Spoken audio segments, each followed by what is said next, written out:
What is going on, guys? Oh my gosh. If you have not seen this episode of The Walking Dead, you may want to turn off this video, go watch the episode, and then get right back to the review. Now, with that being said, I warned you. So, here we go. Because it's gonna be some motherfucking spoilers. A flash flood of spoilers. Now, you know what I'm saying? Oh my gosh. Now, I loved how it started with Enid's flashback. We have a flashback of how Enid, became an Alexandrian. And you had a sense that she was a loner, and it was just some crazy shit going on, at least before she got there. I mean, you had the feeling like that because she's a loner basically, and man. And when I saw that total, I'm like, oh gosh. I mean, she probably hasn't eaten, and she probably hasn't had anything to eat, and then boom, and then the next thing you know, she's digging into the shell, digging in there, like I'm like, oh man. I mean, I get it, you gotta survive, but damn. It's funny, I didn't feel that way at all. Like last season when Rick and the gang had to gun down those dogs that were getting ready to get ready to kill, get ready to rip them apart. When Sasha shot them, like ding ding ding ding, and then they start cooking them and eating them because they haven't eaten in for days at least. And I didn't even react like that. I'm like, as soon as they shot the dogs down, I'm like, yep, there goes your meal. Take advantage, get your strength up, come on. But I was like, oh my gosh. Now, I thought this episode was gonna be pretty filler, because after they show that flashback, it was like, okay, talk. Did they not hear that horn go off? And then all of a sudden, all crazy shit starts going down. You see a guy just coming out of nowhere, stabbing an Alexandra. Like, I'm like, what? Shit! Like they are ready, and then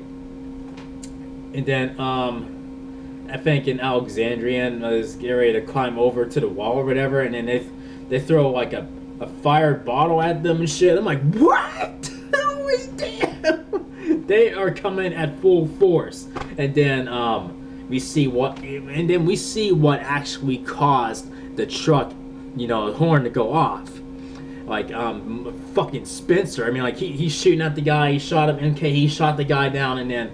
You shot him, and then he just crashed right into the wall, and then he fell, and then his body fell on the horn, and then the walker is on the horn, and I think the reason why the horn went off for so long is because Spencer had a hard time getting out of the tower or whatever, stop the horn before the walkers came. But oh my gosh, I thought that's something that Wolves were doing intentionally, like this, like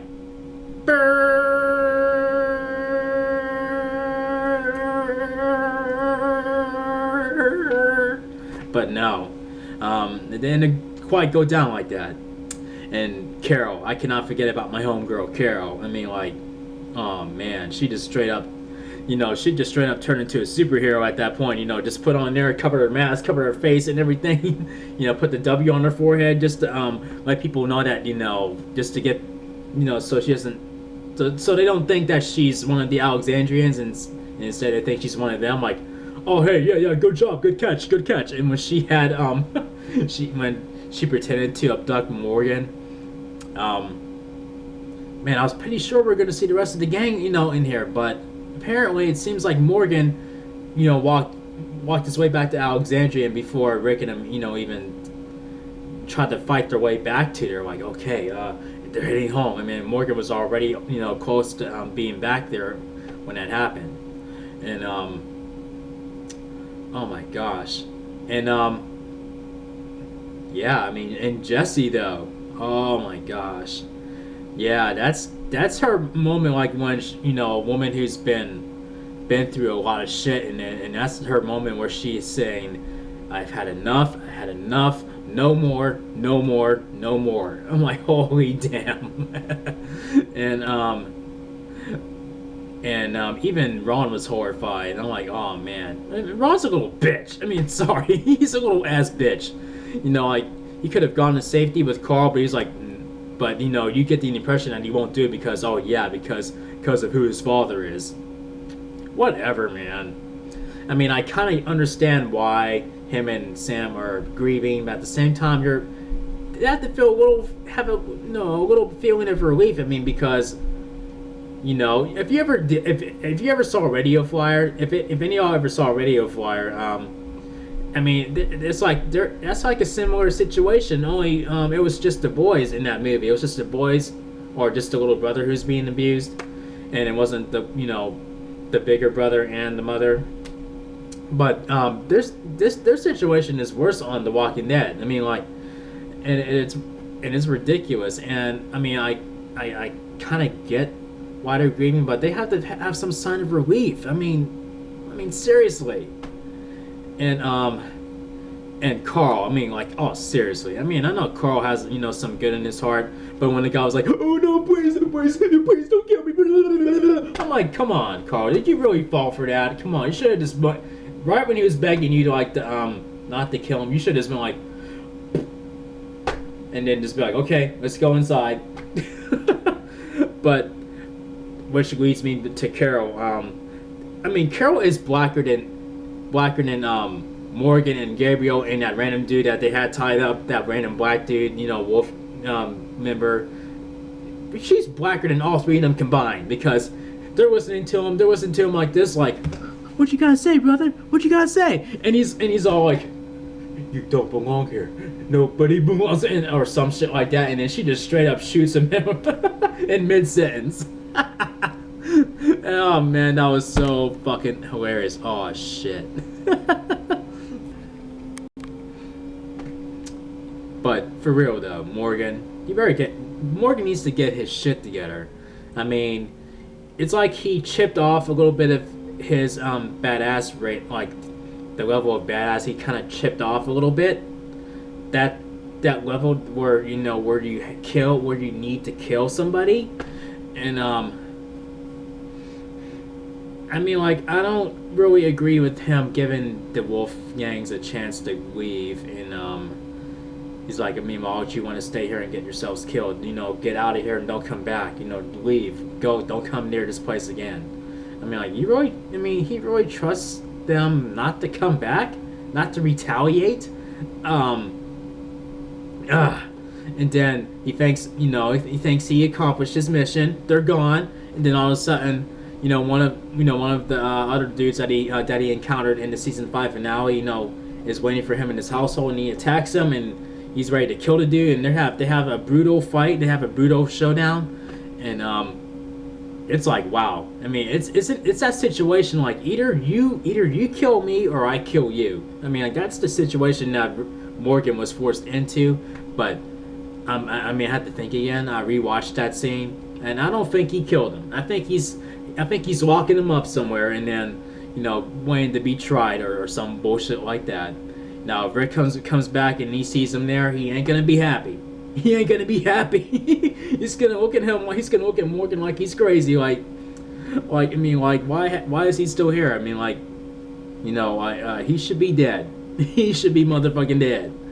And oh my gosh, I mean, like, Carol is a G. I mean, you have to, and then you feel some emotions like while this is happening too, because she had to put down one of the Alexandrians because they were they were stabbed in the belly or whatever, and then she's laying there crying and everything, and then all Carol can do is put her down before she turns, before she dies and turns. And I mean, you feel some sympathy there. And then when Aaron sees the bag, when Aaron was killing, when he had to kill one of them, and then he looks at him and then he sees his bag, and then he sees the pictures, and then you can feel the I guess the weight of, you can just feel the weight pushing down on his shoulders right away as soon as he saw his bag. You can just feel like he feels like he feels responsible for them being here. I mean, like that's his burden. Like, you can tell he feels burdened by, this attack. And oh man, this was just an all-out crazy ass episode. And this is probably the best episode without Rick ever. Because I don't particularly like episodes without Rick. I mean, I just think they're boring most of the time. But this episode, no, episode is an exception, and it gets a 10 out of 1 to 10. Oh my gosh. I'm trying to think of what else I may have missed here. What did I miss here? Oh, and Enid left Carl and out. She basically, I'm guessing she's moving on. I mean, she's going to hit the road again. I mean, or I don't know. I mean, I think she's making a pretty big mistake by leaving Alexandria, but maybe she's not, because there's a big, massive herd coming this way, and hopefully she doesn't come across that as she's, I guess, out, and moving on, to whatever, wherever she may end up, and I'm pissed that Gabriel did not. I'm pissed. I'm pissed Morgan saved Gabriel. leave your comments down below. Are you pissed with Morgan for saving Gabriel? Part of me is, but at the same time, I'm like, yeah, Morgan's my dude. But did you really have to save Gabriel? I mean, I would have been right there with Carol. Like, nope, leave him. Leave him. Like, seriously. Oh, the catastrophe, man.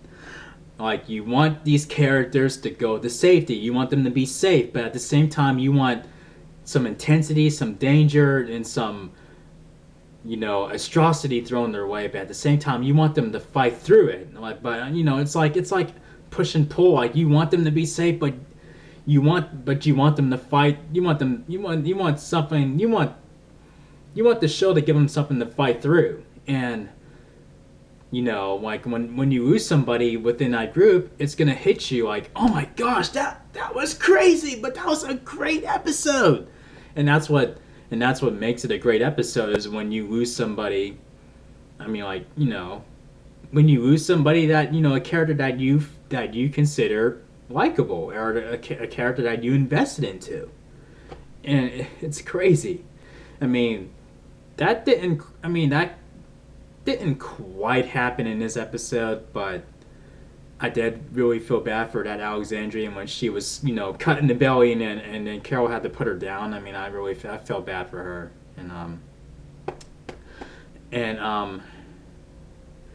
you get the feeling like not a whole lot of those Alexandrians have, had to survive. I mean, Enid is one of them that had to survive, and very few of them have killed before. Like, Aaron killed before, and you had the feeling that maybe Carter did kill the living before he got to Alexandria, or even before the zombie apocalypse. You never know, but we may never know because he's dead already. But and also Lindsay had a very good theory on what the W meant, and who was running the gang. So I'm just gonna leave a picture for you, like who she thinks is the leader of that gang. Here we go.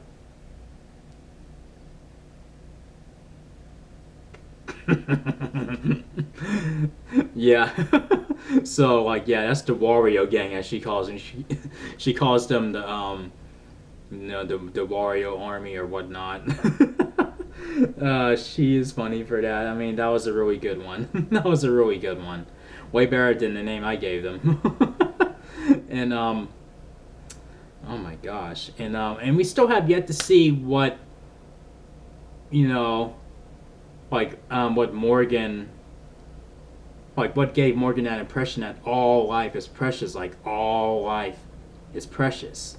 Like, what got him to that point? I mean, we would have. Well, I'm guessing that same exact friend who taught him how to fight, how to use the stick. I'm guessing, this person also taught them the meaning of life, or, I guess retaught him the meaning of life. but we still have yet to see that.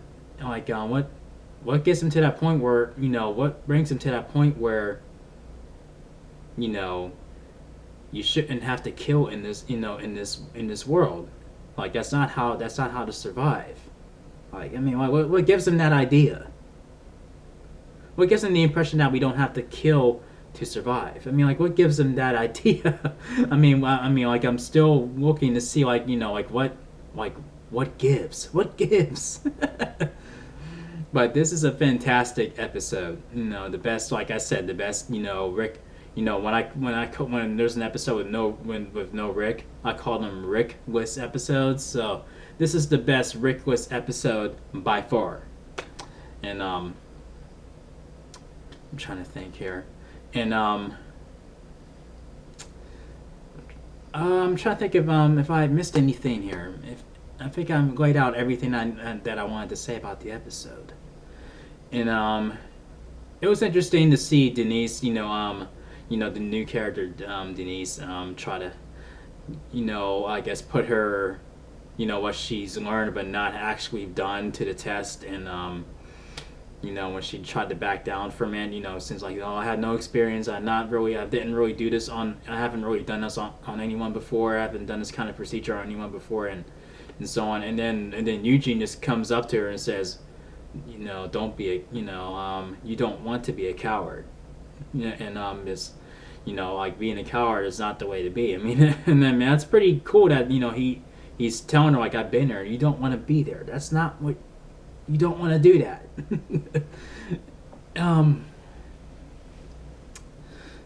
But yeah, I think that's about it. I mean, post your comments down below. Let me know what you thought of the episode. And if you liked my review, thumb up the video, share it, subscribe to my channel for more awesome videos to come. And do you think Morgan killed that one of that wolf guy, that one of the wolf members, one of the Wario members in the household? I mean, like, is that why you said I'm sorry and then clunk? I mean, let me know what you think. I mean, do you think he spared his life? Do you think he's locked him, tied him up, like down there, just to be tried or whatever, or did he actually, buck up and said, okay, I gotta take this motherfucker out? Let me know what you think he did. Until next time, Nerdy Boysian is signing out. Peace out. Stay safe.